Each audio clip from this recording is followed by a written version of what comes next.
Hi hello welcome to my YouTube channel D R E works. ನಾವೀಗ basic to advance level R E ಕ್ಲಾಸಲ್ಲಿ 7th class ನೋಡ್ತಾ ಇದ್ದೀವಿ. Chain stitch ಹೇಗೆ ಹಾಕೋದು ಝರಿ thread use ಮಾಡಿ ಅಂತ.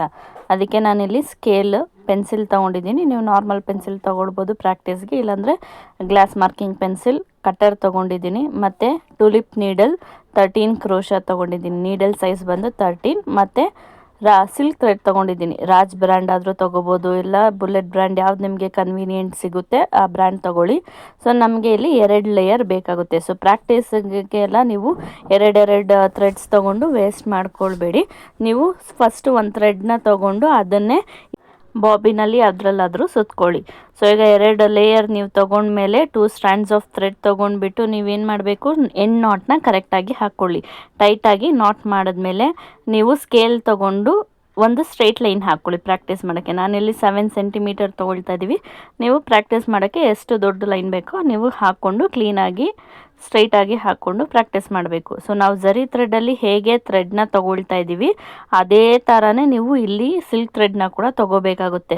ಸೊ ನೀವು ಥ್ರೆಡ್ ಹ್ಯಾಂಡಲ್ ಮಾಡೋದು ಸೇಮ್ ಇರುತ್ತೆ, ಬಟ್ ನಿಮಗೆ ಅಲ್ಲಿ ಸಿಂಗಲ್ ಲೇಯರ್ ಬರ್ತಾ ಇತ್ತು. ಇಲ್ಲಿ ನೀವು ತೊಗೊಂಡ್ರೆ ನಿಮಗೆ ಡಬಲ್ ಲೇಯರ್ ಆಫ್ ಥ್ರೆಡ್ ನಿಮಗೆ ಸಿಗಬೇಕು ಕ್ರೋಶಾದಲ್ಲಿ. ಸೊ ನೀವು ಥ್ರೆಡ್ಡಲ್ಲಿ ಹೇಗೆ ತೊಗೊಳ್ತಾ ಇದ್ರಿ ಅದೇ ಥರ ಸೇಮ್.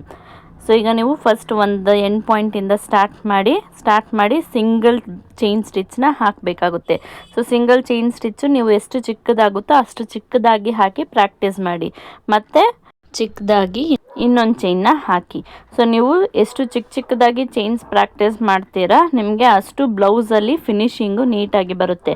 ನೀವು ಪ್ರಾಕ್ಟೀಸ್ ಮಾಡಬೇಕಾದ್ರೆ ತುಂಬ ದೊಡ್ಡದಾಗಿ ಚೈನ್ ಹಾಕಿದ್ರೆ ನಿಮಗೆ ಫಿನಿಶಿಂಗು ಕ್ಲೀನಾಗಿ ಬರಲ್ಲ, ಮತ್ತು ನಿಮಗೆ ಹೋಗ್ತಾ ಚಿಕ್ಕದಾಗಿ ಹಾಕೋದು ಕಷ್ಟ ಆಗುತ್ತೆ. ಸೊ ಅದಕ್ಕೆ ನೀವು ಫಸ್ಟಿಂದಾನೇ ಪ್ರಾಕ್ಟೀಸ್ ಮಾಡಬೇಕಾದ್ರೇ ಚಿಕ್ಕದಾಗಿ ಚೈನ್ ಸ್ಟಿಚ್ನ ಹಾಕೋದನ್ನು ಪ್ರಾಕ್ಟೀಸ್ ಮಾಡಿ.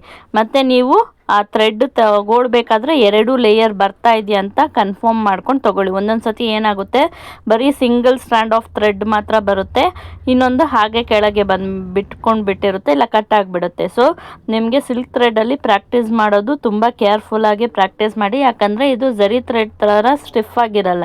ನಿಮಗೆ ಸಿಂಗಲ್ ಸ್ಟ್ಯಾಂಡ್ ಬರುತ್ತೆ, ಇಲ್ಲ ಒಂದೊಂದು ಸತಿ ಏನಾಗುತ್ತೆ 2 ಸ್ಟ್ಯಾಂಡ್ಸು ಆ ದಾರದ ನೀಡಲ್ಗೆ ಸಿಕ್ಕಾಕೊಂಡ್ಬಿಟ್ಟು ನಿಮಗೆ ಕಟ್ ಆಗುತ್ತೆ. ಸೊ ನೀವು ಕ್ಲೀನಾಗಿ ಪ್ರಾಕ್ಟೀಸ್ ಮಾಡ್ತಾನೆ ನಿಮಗೆ ಕ್ಲೀನ್ ಫಿನಿಶಿಂಗ್ ಅನ್ನೋದು ಬರುತ್ತೆ, ಇಲ್ಲಾಂದರೆ ನಿಮಗೆ ಅದು ತುಂಬ ಕಷ್ಟ ಆಗುತ್ತೆ. ಸೊ ಸಿಲ್ಕ್ ಥ್ರೆಡ್ಡಲ್ಲಿ ಹಾಕೋದನ್ನು ನೀವು 1-2-3 ಸತಿ ಆದರೂ ಪ್ರಾಕ್ಟೀಸ್ ಮಾಡ್ತಾ ಬನ್ನಿ.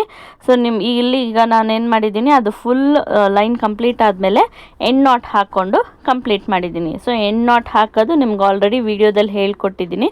ಸೊ ಸೇಮ್ ಹೇಗೆ ಝರಿ ಥ್ರೆಡ್ಡಲ್ಲಿ ಎಂಡ್ ನಾಟ್ ಹಾಕಿದ್ರೆ ಅದೇ ಥರ ಎಂಡ್ ನಾಟ್ ಹಾಕಿಬಿಟ್ಟು ಎಕ್ಸ್ಟ್ರಾ ಇರೋದನ್ನು ಕೆಳಗಿಂದ ಪುಲ್ ಮಾಡಿಕೊಂಡ್ರೆ ನಿಮಗೆ ಸರಿ ಹೋಗಿಬಿಡುತ್ತೆ. So thank you for watching.